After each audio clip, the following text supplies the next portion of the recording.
We're going to kind of really run through the last plague, which is darkness, the 3 days of darkness. There's a movie that came out I watched the other night called Gods versus Egypt, and have you seen it? It's got basically it's the Hollywood version of this, and it was all odd to say the least. Great special effects, but that's about all you can say about it. So what we're studying here is what really happened. I know that people have tried to explain all the plagues from a scientific standpoint, but what you have to remember is all of these plagues took place for one reason and one reason only, is that God could demonstrate His power to bring His people out of Egypt. Now, we've also discussed that it would have been God, if He would have wanted to, could have taken care of all of this in just a matter of moments. He could have destroyed the armies of Egypt, Pharaoh, and have led the people out. But God's going to demonstrate His power to all the world, the known world at the time. And now, we've already been through all of them. The key in the book of Exodus is the word redemption, and we get that from the buying back of a slave. That is the key, redemption. God is bringing these people that have been in slavery for 400 some odd years, and He's bringing them out. But they're going to be a free people, but they are going to be bound to God. They're going to be His people. Okay? And this is the second to the last plague. All right? Now, the big plague is going to be coming up, and it is what we would consider they've got their Passover from this, the plague of the death of the firstborn. And that is where the Jews get Passover from. And Passover is one of the three great festivals that they would celebrate, even in the time of Jesus, and even up until even now, they still celebrate it. It takes place in Nisan, which is on the Jewish calendar, usually around March or April, and because their calendar is unlike ours. So what you're dealing with now, this is taking place between mid-March and mid-April. What is happening now, according to the Jewish calendar, according to their Passover. All right, now, in verse 21 of chapter 10, this is the Lord speaking. And the Lord said unto Moses, stretch forth thine hand toward heaven, that there may be darkness over the land of Egypt, and even darkness which may be felt. Very interesting. Not only darkness over Egypt, but darkness that can be felt. We went to Cathedral Caverns. Danny Lynn's class, or Christopher's class went a couple years ago, and Danny Lynn's class will go this year. And I had been several times. Have you ever been to Cathedral Caverns, everybody? Anybody? They get you to the very, very back of it. And the guy says, all right, we're going to cut the lights off. He shuts the lights off. And he says after 3 days of being in this darkness, he said that you would more than likely start to go insane. And there's no describing that type of blackness. You hear the word pitch black, it was beyond that. And I think that when God tells Moses that this is the type of darkness that's going to be felt, that's what it's like. Remember, there is, come on in, hey pumpkin. I'm not talking to you, Paul, I'm talking to the little one. All right? Remember, this is the darkness that is kind of like the cathedral cavern darkness. It is black beyond black beyond black. 3 days. Now, they've already went through everything imaginable, okay, with these plagues. Now he says there's going to be a blackness, and it's going to take place, and there's even darkness that can be felt. Moses stretched forth his hand. Now remember, we learned a couple of weeks ago that from the plagues, I believe it was the flies, I could be wrong, starting from the flies onward, that none of the plagues are going to affect Goshen. All right? So this is not affecting Goshen. All right? Now, and it says, and Moses stretched forth his hand toward heaven, and there was a thick darkness. All right? That's pretty dark. All right, it's not like, when the power goes out around here, you still got some light. It's not really dark. You still have the light that's outside. You still have moonlight. So you still have some. But in this is a darkness that can be felt, and it is a thick darkness, which means you literally cannot see your hand in front of your face. All right, and this is taking place everywhere, all over Egypt. More than likely, just imagine what is going through their minds when this is happening. Okay, now, and it's going to be in the land of Egypt for 3 days, which, and we've already talked about it, 3 is a type of perfection, a type of bringing together. Jonah, 3 days. Jesus in the grave, 3 days. So this is a type of, it's a perfect. So this is going to kind of culminate into everything. And what we've been talking about in the book of John. You remember when Jesus Christ, and I know you have, I know you remember, we've went over it 1,000 times, things like Jesus Christ in John is described as being the light. If you are following in Christ, you're not walking in darkness. All throughout the book of his first epistle, which is 1 John, this is what he says. 1 John chapter 1, verse 5. This then is the message which we have heard of him, which is Jesus, and declare unto you that God is light. Basically, what is happening now in Egypt is God is removing himself from Egypt. And he is totally going to remove himself from Egypt here in a little bit. But God is light, and in him there is no darkness at all. And I believe when you are a lost individual, somebody that is a non-Christian, is in the type of darkness that is felt here. It is a thick darkness, and it is a darkness that can be felt. I think that's the kind of darkness that Jesus Christ talks about. If you're not walking with me, you're walking in darkness. And that is a sin darkness. So it goes along and it says in verse 6, if we say we have fellowship with him, this is 1 John 1:6, and walk in darkness, we lie, and the truth is not, and do not the truth. But if we walk in the light, and remember, the people that are still in the light in Egypt, in Exodus, is the children of Israel, which is in Goshen. But if we walk in the light, as he is the light, we have fellowship one with another. And the blood of Jesus Christ, his Son, cleanses us from all sin. Remember that. That's going to go along with our last with the blood. Okay, so remember that one.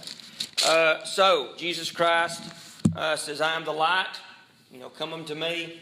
So here, the 3 days, this is going to affect Ra, which is considered to be the sun god. All right? And this is what it says, and they saw not one another, neither rose from any place for 3 days. But the children of Israel had light in their dwellings. Isn't that amazing? So you've got one people that are in total darkness. This is what they do. They saw not one another. It's total darkness. It's almost like you take the cathedral cavern darkness we was talking about and throw it upon Egypt. You cannot see, literally you cannot see like this, hand in front of your face. Imagine 3 days of that. It goes along with the stink that they've already got the frogs still dealing with, the dead animals, probably dead bodies. Everything that is just taking place, now you can't see anything. So this is what's going to happen. They neither rose from his place for 3 days. They just had to sit there. For 3 days, they sat there. Couldn't go anywhere. They just sat. I believe it would drive you to the brink of insanity. It would have to live like that. And you'll notice that it's just 3 days. That's another type of grace. Could have been 4. Could have been a month. God could have said, we're going to do this for a whole year. Goshen, you're going to be fine. But Egypt, you're going to stay. But that's just 3 days. It could have been a lot worse. All right? Now, but they had light in their dwellings. Back in 1 John, I am light. He that walketh with me walketh in light. If we say we have fellowship with him, we walk in the light. Jesus Christ is the light. Lost individuals do not walk in the light. They walk in the darkness. Okay? So they saw not one another. They neither rose from the place. But the children of Israel, this is a separation. God has drawn a curtain. He separates Israel, the children of Israel, and he's going to separate Egypt. All right? That is sovereignty of God. So he has separated Egypt and he has separated Israel, or the children of Israel. Okay? Verse 24. And here he goes again. All right? Pharaoh called unto Moses. Could you imagine during the time of Moses, if they'd have had phones? Moses would have been like, really? He's calling? Aaron, you answered. I don't want to talk to him. No, you answered. Well, tell him I'm not here. So here comes Pharaoh. Go get Moses. And this is, man, I tell you, being a preacher's kid, this is how it is in church. I mean, get woke up at 2 o'clock in the morning. You see your dad at 12 degrees outside, throw on some clothes, head out to the hospital to see so-and-so. You know, we're going to get in church, preacher. We're going to get in church. We're going to get, we're going to, month goes by, something else happens, call the preacher. Just like Pharaoh, got to call the preacher. Hey, listen, I'm sorry, I've sinned, I've done this, but, that's the way it is. And we do God that way. We really do. Let one of your kids get deathly sick. See what happens. I'm talking to myself too. It's real easy to forget God. It is. We got so much stuff in our lives. It really is easy to forget Him. And we're not blaming it. That falls blame on ourselves. When the generation before us, they didn't forget God all that easy because they didn't have anything. That's all they had. As people that grew up in the 20s, 30s, 40s, 50s, guess what their pastime was? Going to church. After you got out of the field, you went to church. That's all you had to do. Go to church, work, go to church. But now we just got so much stuff that and some of it is it can be used for the greater good of God. It can be used for the furtherance of the kingdom. And some of it just really takes over our lives. This is what he says. Pharaoh called Moses and said, "Go ye serve the Lord, only," there's your stipulation again. All right? "Let your flocks and your herds be stayed." You can go serve them. You remember last time he said, you can go, but your kids can't. You can go, but your women can't. You can do this, but putting stipulations on how you serve God. All right? "Do not let your flocks or let your herd stay. Let your little ones also go with you." You can take your kids, but your cattle and stuff, they're going to stay here. Do you know what they would do when they go out and sacrifice?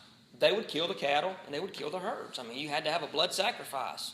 That's all the way back in Genesis. So how are they going to sacrifice to God if they don't take the herds? I mean, he's trying to take true worship, and he's trying to take parts out of it. And like in church today, we need to worship God this way.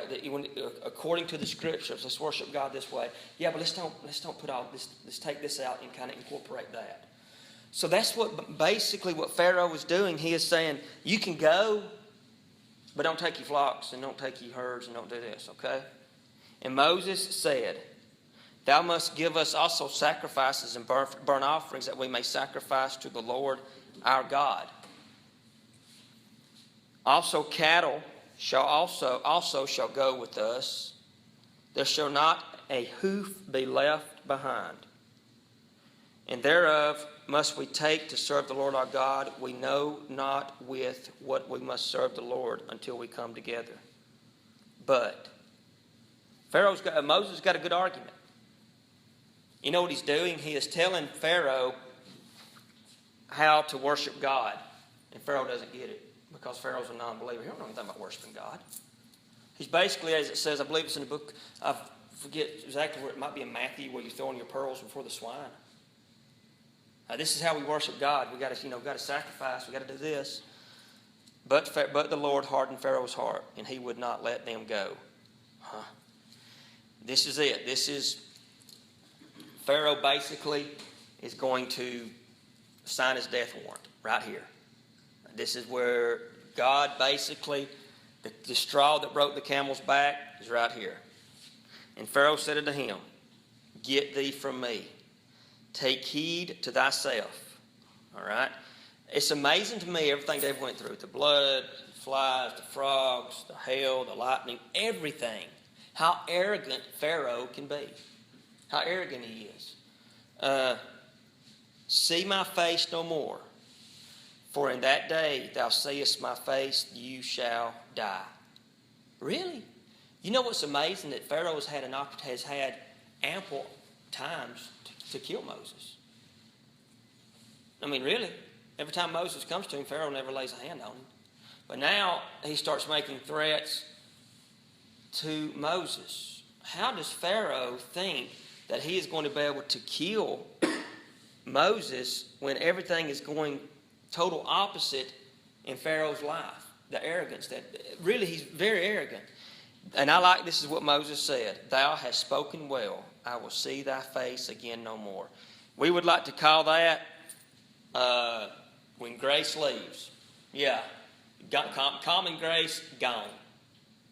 There's if you study theology, you have sovereign grace, then you have common grace. Common grace is given to everyone. Common grace brings you to church. Common grace gets you up in the morning. Sovereign grace has to do with the salvation. You're going to see now common grace is gone from the life of Pharaoh. It's done. God's done with it. He's hardened his heart. God's hardened his heart. Pharaoh's hardened his own heart. Finally, he says, okay, if that's the way you want it, fine. Just do what you want to. And you're going to see the anger now. All right? This is the anger that you can almost hear in the voice of God. And I've written down. I've written down several verses. Be quiet. I've written down several verses on this board. All right? And there's some more I'm going to give to you guys, but these are something I also want to give you some. The last plague is going to affect every god. Imagine. They had some 2,000 gods they would worship. It's going to affect all of them. All right? So, the death of the firstborn. This is it. Now remember, this is going to affect all of Egypt. And you have to keep this in mind. And the Lord said unto Moses, not Pharaoh, I will bring one more plague more upon Pharaoh and upon Egypt. Afterwards he will let you go hence. And when he shall let you go, he shall even surely thrust you out hence altogether.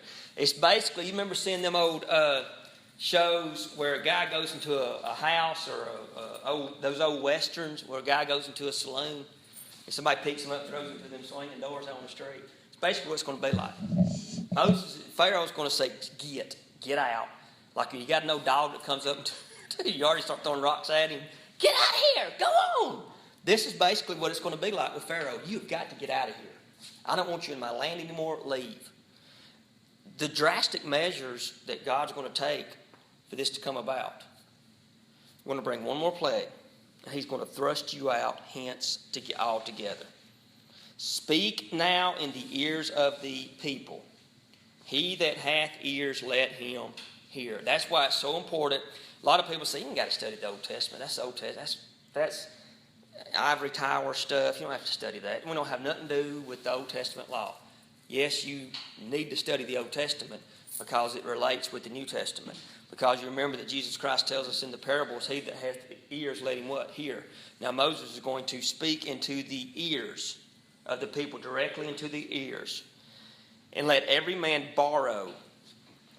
Borrow into Hebrew actually means to collect back. It is not to say, hey man, can I borrow some? It actually means in the Hebrew to collect back. Now they have been in bondage 430 some odd years, not counting what's happening. All right? Keep that in mind. And every woman of her neighbor, jewels of silver and jewels of gold. You know that's basically it? That's payback. That's back pay. For all those years of free service that the Egyptians got out of the Hebrews, they're fixed to pay them back. And you wonder where they get all the material to make those golden calves. Right here it is. And you wonder where they get all that material to make the tabernacle. And we're going to study that. The tabernacle of the wilderness, which has all of this elaborate furnishings. Everything in the tabernacle of the wilderness, right down to the minute stitching. is symbolic to something, to God. Where did they get all that? This is where they're going to get it from. So they're going to leave Egypt multi-zillionaires. They're leaving with all the gold that you can. They're leaving with it.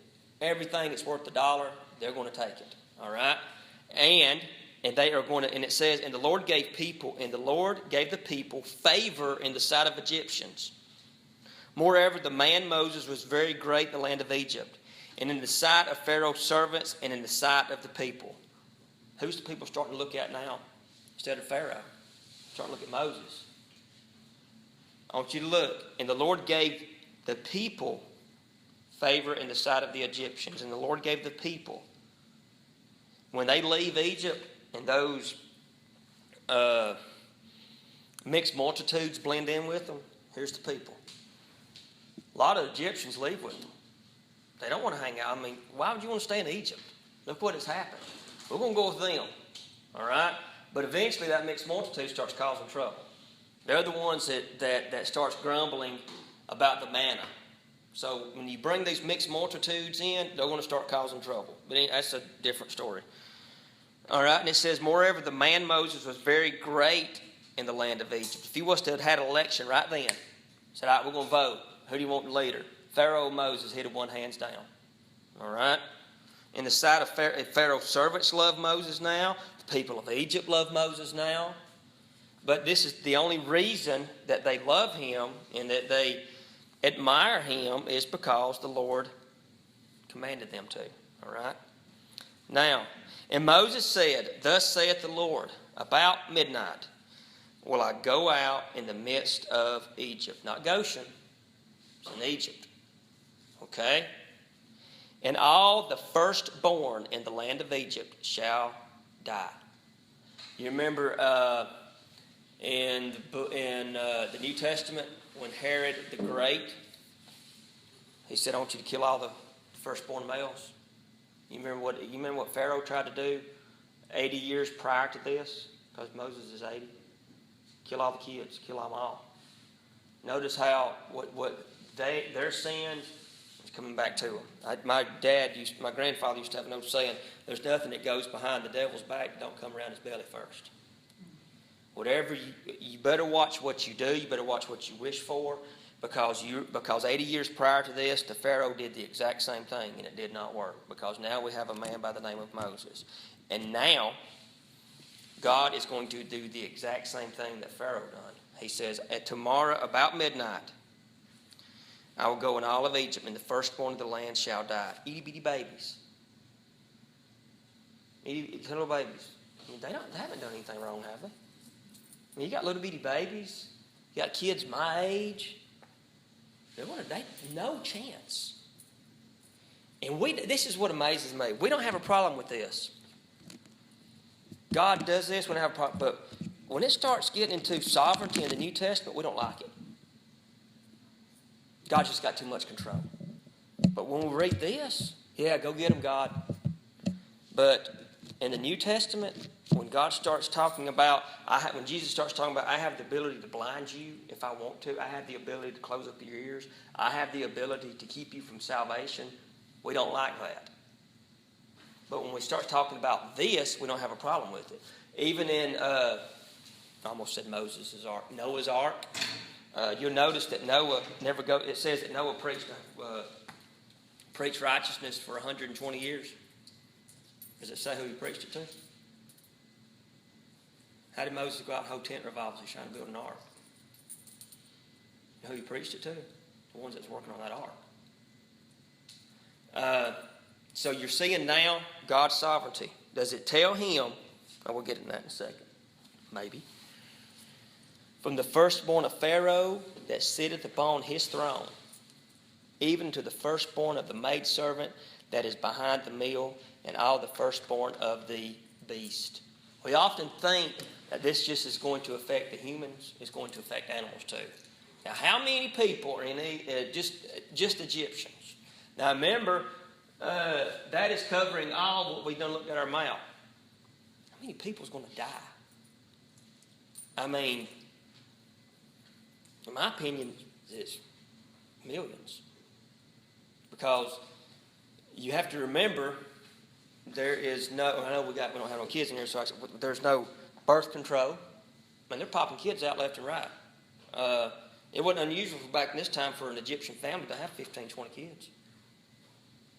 I mean, in the firstborn, they're going to take that one. This is not counting the people that have already died during these plagues. So the firstborn, could you imagine being an Egyptian mom and you've just had a baby? I mean, it's just come out of the womb like that. And all of a sudden it's dead.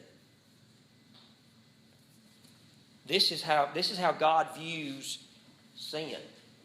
You'll notice that the second to the last plague was darkness. And Jesus tells us, also John tells us, if you walk in darkness, you have no fellowship with me.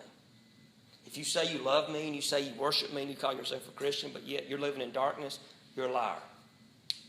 I like the way that John, I like the way Christ paints with a black or white brush. You're either saved or not. Don't give me this, oh, he's a good guy, he's just really, really backslidden. John says you're either for, Jesus says you're for me or against me. Don't give me this middle ground gray area stuff. And he says the firstborn of the land shall die. Wow, from Pharaoh all the way down to the maidservant and all the way to the firstborn of the beast. There shall be a great cry throughout all the land of Egypt, such as there was none like it, nor shall be like it anymore. But, all right, against the children of Israel, this is a very odd verse.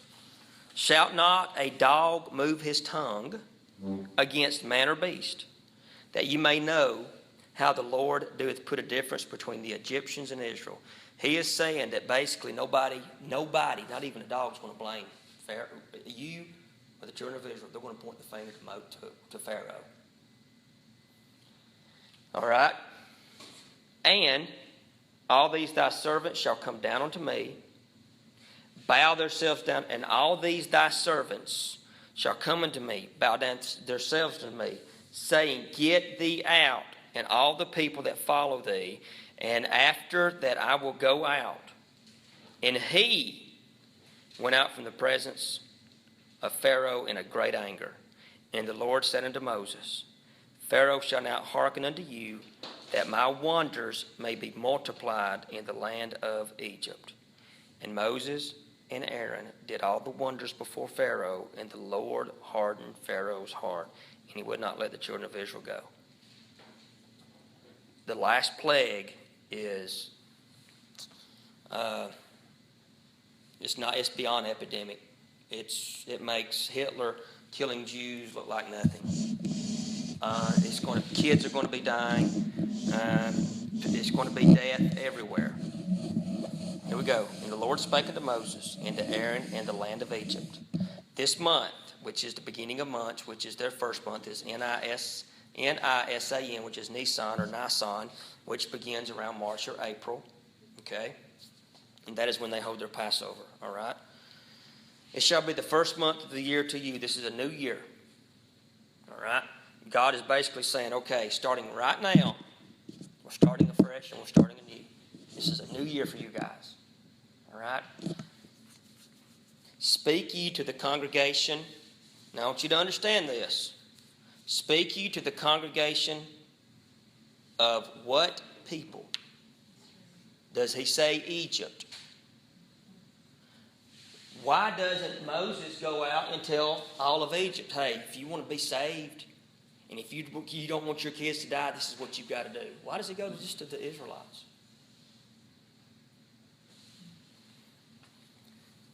I mean, they didn't have a chance. They didn't. The Egyptians did not have a chance. They don't know what to do. They don't know how to save themselves. They don't even know what's going to happen. Mamas and dads are going to go to bed. They're going to wake up and their kid's going to be dead. Next house is going to be dead. And it's going to be crib deaths everywhere all over Egypt. Go to Israel, and this is what you tell them. Not to the Egyptians. And you'll notice, and we talked about this before, when Jesus Christ sends out the disciples, who does he go tell first about salvation? Israel. Do you know who we were in the book of Matthew? We're the Egyptians. We don't get it first. He goes, you go tell the house of Israel. All right? In the 10th month of this month, they shall take to every man a lamb, okay, according to the house of their fathers, a lamb for a house. The Talmud actually says it was one lamb per 10 family, per 10 people, one per 10. So if you'd have 10 people, you get one lamb. All right? And if the household be too little for the lamb, let him take his neighbor. Let him and his neighbor next to the house take it according to the number of the souls. So let's just say it was just maybe 3 people in my family. I could go up to my neighbor and say, hey, I've got a lamb. Y'all don't have to get one. Y'all come join us. All right? So you'd have to have, so that way you're just not killing a bunch of lambs, because guess what they're going to have to use them lambs for when they get out into the wilderness is sacrifices. They can't go out there with no lambs. So it's going to be about 1 to 10, 1 lamb per 10 people, okay? All right. And this is the requirements, all right? He's telling Israel that this is what you've got to do. All right. Every man according to his eating shall make account for the lamb. All right. Verse 5. The lamb shall be without blemish. Who is the only person that has ever died that was perfect? Jesus Christ. Let me see if I can find it real quick. I think it is in 1 Peter. Good. Right here, 1:19. Write down 1 Peter 1:19. There it is. You already got it. I'm sorry. 1 Peter 1:19. All right. But the precious blood of Christ, as a lamb without blemish and without spot. 1 Peter 1:19. What did God tell Moses that the lamb had to be? Perfect. Absolutely perfect. For with the precious blood of Christ, as a lamb without blemish and without spot, who was foreordained, this is Jesus, before the foundation of the world, but he was manifest in the last times for you. He was foreordained. Jesus Christ was foreordained. What that is basically saying is before Genesis 1:1, a zillion years before then, however long, God had already had a plan in place that he knew Jesus Christ was going to have to die for the sins of the people. All right? That is, we call that God's providence. That God had already planned everything out before Genesis 1:1. In the beginning, there was Jesus Christ that was going to die for the sins of the people. He was foreordained. Okay, but in 1 Peter, Jesus Christ was our perfect lamb, very perfect, no blemish. And the lamb that is going to be without blemish. Is it got to be a female or a male? Male. What was Jesus? Obviously, a male. Of the first year, you shall take it out from the sheep or from the goats. Now, sheep and goats in Hebrew is basically the same thing. All right, so you go out. Now, could you imagine being a sheep farmer? All right, you've got to have the perfect lamb. How many lambs are you going to be looking for? All right, it has got to be absolutely perfect. Now, throughout the Old Testament and even throughout the New Testament, when Jesus Christ was at the Passover before his death, lambs was being slaughtered left and right. What you would do, you'd find a lamb. If I had a family of 10, I'd find me a lamb, take it to the high priest, and he'd look at it. He'd look. One small blemish, can't use it. It had to be absolutely perfect. All right? Now, and ye shall keep it unto the 14th day, which is, if you started on the 10th and it's the 14th, how many days is it? 4 days. You know what it says? You shall keep it up. Guess where it lives at? In your house. You know how little kids are? My kids went to sing some lambs one time Mr. Terry had. Oh, Dad, look how cute. Oh, how precious. Lambs are cute. You get attached to it. Okay? And you love it. And guess what you're going to do on 14th day? Okay? Keep it up to the 14th day of the same month, and the whole assembly of the congregation of Israel shall kill it in the evening. Guess when Jesus Christ died? In the evening. All right? And they shall take the blood. We want to stop there. They shall take the blood. All right? Now,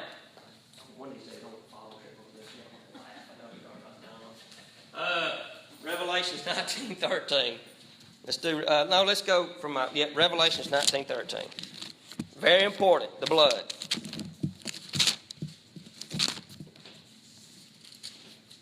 This is my favorite verse. This is Jesus. This is the second coming of Christ. Not the rapture, the second coming. There's a big difference. Second coming of Christ. Let's look in verse 11. And I saw heaven open, and behold, a white horse, and he that sat upon him was called Faithful and True and Righteous, and in righteousness he doeth judge and make war. His eyes was as a flame of fire, and his head were as many crowns. And his name was written, and he had a name written that no man knew but he himself. And he was clothed in a vesture dipped in blood. All right? And his name is called the Word of God. All right, go to Matthew 26:28. I did. Matthew 26:28. I'm trying to hurry, guys. Matthew 26:28. That's right? Yeah. Okay. I'll find it. Oh, okay. For this is my blood of the New Testament, which is shed for many, for the remissions of sins. Blood. Go to Romans 5:9. So there, Romans 5:9.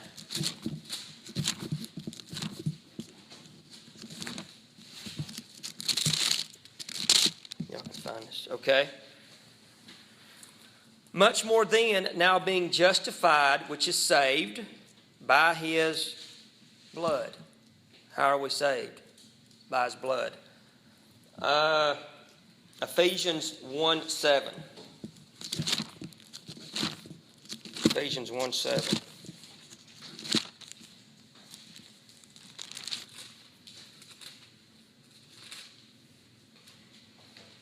Now remember, the book of Exodus is about redemption. In Ephesians 1:7, in whom we have redemption through his blood for the forgiveness of sins according to the riches of his grace. Do you know why the children of Israel was allowed this information?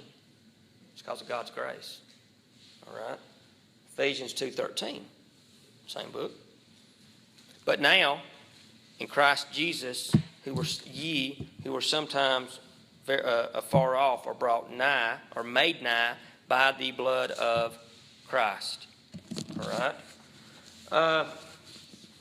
Without spot, without blemish, you shall take the blood, you shall strike it. We'll get into about the hyssop and all that next week. But you shall take the blood and strike it on the two side posts and on the upper doorpost of the houses, wherein they shall eat it. Now, it's pretty simple. You just put the blood here, here, here. All right. Now, where does the blood have to go? On the door. Or on the doorpost around the door. What did we study last Sunday and the study Sunday before on Sunday morning? Who is the door? God, Jesus. How do we obtained salvation? We go through what? The door. How are these people going to be saved? Going through the door that has what above it on the side? Blood. How do we become Christians? Symbolically, we go through the door that has blood on it, which is Jesus Christ. You see how they resemble? I think that is really a beautiful symbolic image of salvation. You shall take the blood and strike it, okay, on both sides of the top. And then you shall eat the flesh in the night, roast with fire, unleavened bread, bitter herbs. Now here we'll go into, in the next couple of verses, we're going to have to quit more detail. All right, you take it, you roast it, you kill it, you roast it with fire. You cannot eat raw meat. That was against Jewish, okay? Roast it with fire, unleavened bread. Leaven is a type, and sometimes it's a type of sin. All right, a little leaven a whole lump. All right. And with bitter herbs, they shall eat it. The bitterness of their bondage is going to remind them. I really don't want to get into that right now.